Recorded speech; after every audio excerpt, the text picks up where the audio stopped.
Armez-vous de constance et montrez-vous ma sœur.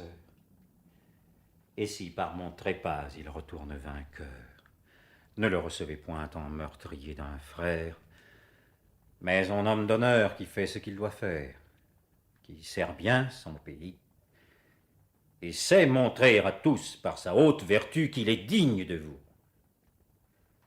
Comme si je vivais, achevé l'hyménée. Mais si ce fer aussi tranche sa destinée, faites à ma victoire un pareil traitement. Ne me reprochez point la mort de votre amant. Vos larmes vont couler, votre cœur se presse. Consumez avec lui toute cette faiblesse.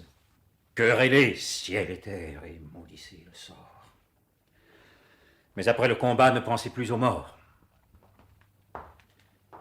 Je ne vous laisserai qu'un moment avec elle. Puis nous irons ensemble où l'honneur nous appelle.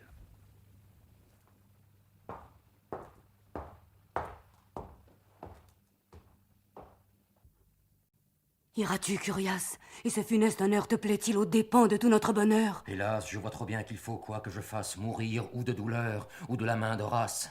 Je vais comme au supplice à cet illustre emploi. Je maudis 1000 fois l'état qu'on fait de moi. Je hais cette valeur qui fait calme m'estime. Ma flamme au désespoir passe jusqu'aux crimes. Elle se prend au ciel et l'ose quereller. Je vous plains, je me plains, mais il y faut aller. Non! Je te connais mieux, tu veux que je te prie, et qu'ainsi mon pouvoir t'excuse à ta patrie. Tu n'es que trop fameux par tes autres exploits. Albe a reçu par eux tout ce que tu lui dois. Autre n'a mieux que toi soutenu cette guerre. Autre, de plus de morts, n'a couvert notre terre. Ton nom ne peut plus croître, il ne lui manque rien. Souffre qu'un autre ici puisse ennoblir le sien. Que je souffre à mes yeux qu'on saigne une autre tête, des lauriers immortels que la gloire m'apprête, ou que tout mon pays reproche à ma vertu qu'il aurait triomphé si j'avais combattu, et que sous mon amour ma valeur endormie couronne tant d'exploits d'une telle infamie. Non! Albe, après l'honneur que j'ai reçu de toi, tu ne succomberas ni vaincras que par moi. Tu m'as commis ton sort, je t'en rendrai bon compte, et vivrai sans reproche, ou périrai sans honte. Que dites-vous? C'est inutile. Je le sais. Mais on ne se bat pas dans l'espoir du succès, non, non. C'est bien plus beau lorsque c'est inutile.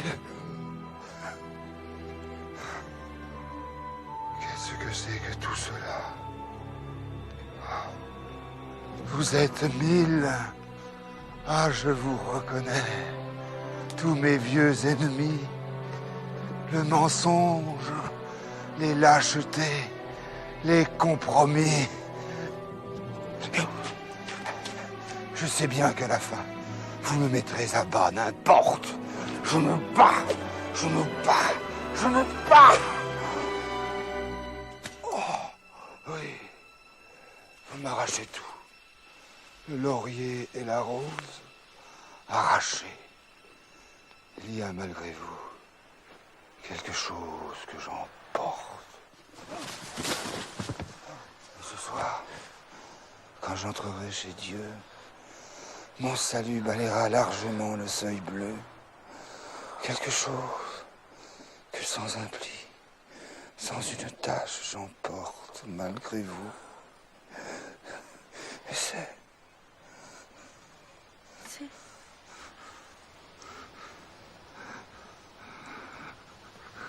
mon panache.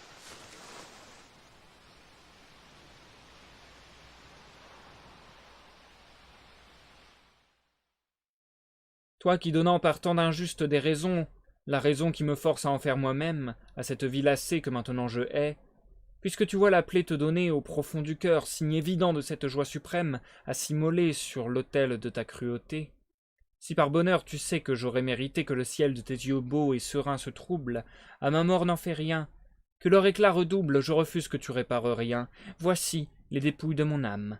Prends-les et ris. Ris au contraire, ris en l'occasion funeste, montre bien que ma fin fut pour toi une fête. Mais c'est naïveté de donner ce conseil, je sais bien que ta gloire éclate à son pourprin, quand tu vois que ma vie vient si vite à sa fin.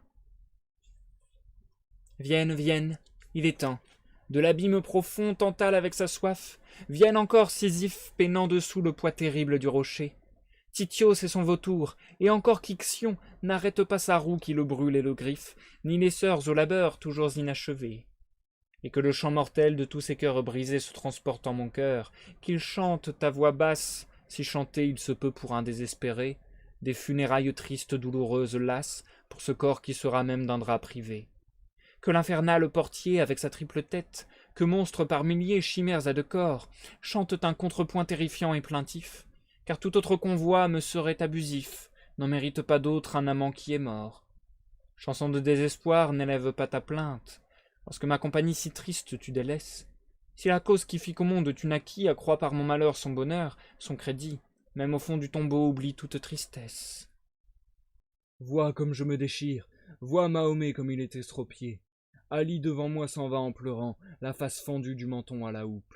Et tous les autres que tu vois ici furent de leur vivant semeurs de scandales et de schismes. Et pour cette faute ils sont fendus. Un diable est là derrière qui nous arrange cruellement, faisant passer tous les damnés de cette troupe au fil de son épée, quand nous avons fini le triste tour. Car nos blessures sont déjà refermées avant que nous soyons de nouveau devant lui. Artem Barès, chef de 10 000 cavaliers, s'est noyé au large de Salamine. Et les rochers du cap Silène déchirent ce qui reste de lui. Mort Terragone, prince de Bactriane, échoué sur la grève de l'île. Mort Dadakès qui commandait à 1000 soldats, précipité du haut de son navire sous le choc d'un javelot. Mort Lilaios, Arsamès, Argestes, flottant autour de l'île des Colombes, leurs fronts vaincus heurtant sans trêve le rivage. Morts eux aussi les chefs égyptiens, Adéuès, Arctéus, Pharnoukos, tombés du même vaisseau. Mort Matalos de Crise, maître de 10 000 hommes, et son sang répandu dans la mer teint de pourpre sa barbe. Mort Arabos le mage et Artamès de Bactriane, chef de 30 000 cavaliers noirs. Mort Amestris et Amphistréus l'infatigable, Ariomardos et Seisamès. Mort Taribis, commandant 5 fois 50 galères, et Siénésis, souverain de Cilicie, tombé lui aussi en héros. Voilà les noms dont j'ai gardé le souvenir. Mais tant d'autres chefs ont péri qu'il me semble n'avoir cité personne.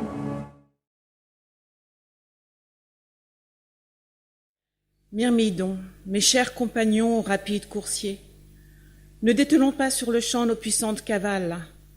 Approchons-nous d'abord avec nos chars et nos coursiers, et pleurons sur Patrocle. Un tel hommage est dû aux morts. Quand nous serons rassasiés de nos tristes sanglots, nous détacherons nos chevaux et dînerons ici. Sperchios, mon père Pélée a donc fait en vain le vœu que si je revenais un jour là-bas, dans ma patrie, tu aurais, outre mes cheveux, une sainte hécatombe, ainsi que 50 béliers sur tes bords, au lieu même où s'élève ton temple et ton autel au doux parfum. Mais ce vœu du vieillard, tu ne l'as pas réalisé. Eh bien, puisque je ne rentrerai plus dans mon pays, c'est à Patrocle à emporter mes cheveux en offrande. Très cher Patrocle, sois heureux, même au fond de l'Hadès. Je vais m'acquitter à l'instant de toutes mes promesses. Traîner Hector ici, puis donner sa chair crue aux chiens, et enfin égorger 12 Troyens de haut lignage au pied de ton bûcher, tant ton trépas me désespère. J'ai fait faire hier des funérailles grandioses à Éthéocle. Éthéocle est un héros et un saint pour Thèbes maintenant. Vous pouvez tout de même pas m'offrir le luxe d'une crapule dans les deux camps. Mais je vais te dire quelque chose à toi. Quelque chose que je sais seul. Quelque chose d'effroyable. Éthéocle, ce prix de vertu, ne valait pas plus cher que Polynice. Le bon fils avait essayé lui aussi de faire assassiner son père. Le prince loyal avait décidé lui aussi de vendre Thèbes aux plus offrants. Oui, crois-tu que c'est drôle? Cette trahison pour laquelle le corps de Polynice est en train de pourrir au soleil, j'ai la preuve maintenant qu'Éthéocle, qui dort dans son tombeau de marbre, se préparait lui aussi à la commettre. C'est un hasard si Polynice a réussi son coup avant lui. Nous avions affaire à 2 larrons en foire qui se trompaient l'un l'autre en nous trompant et qui se sont égorgés, comme de petits voyous qu'ils étaient, pour un règlement de compte. Seulement, Il s'est trouvé que j'ai eu besoin de faire un héros de l'un d'eux. Alors j'ai fait rechercher leurs cadavres au milieu des autres. On les a retrouvés, embrassés, pour la première fois de leur vie sans doute. Ils s'étaient embrochés mutuellement et puis la charge de la cavalerie argienne leur avait passé dessus. Ils étaient en bouillie, Antigone. Méconnaissables. Alors, j'ai fait ramasser un des corps, le moins abîmé des deux pour mes funérailles nationales, et j'ai donné l'ordre de laisser pourrir l'autre où il était. Je ne sais même pas lequel. Et je t'assure que ça m'est égal.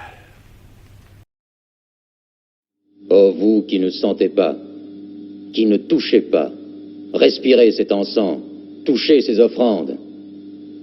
Puisqu'enfin c'est un général sincère qui vous parle, apprenez que je n'ai pas une tendresse égale, un respect égal pour vous tous. Tout mort que vous êtes, il y a chez vous la même proportion de braves et de peureux que chez nous, qui avons survécu. Et vous ne me ferez pas confondre à la faveur d'une cérémonie les morts que j'admire avec les morts que je n'admire pas.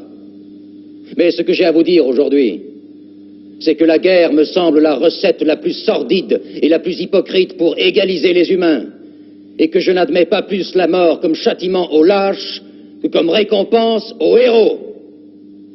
Aussi, qui que vous soyez, vous, absent, vous, inexistant, vous, oublié, vous, sans occupation, sans repos, sans être, je comprends en effet qu'il faille, en fermant ses portes, excuser près de vous ces déserteurs que sont les survivants, et ressentir comme un privilège et un vol ces deux biens qui s'appellent de deux noms dont j'espère que la résonance ne vous atteint jamais, la chaleur et le ciel.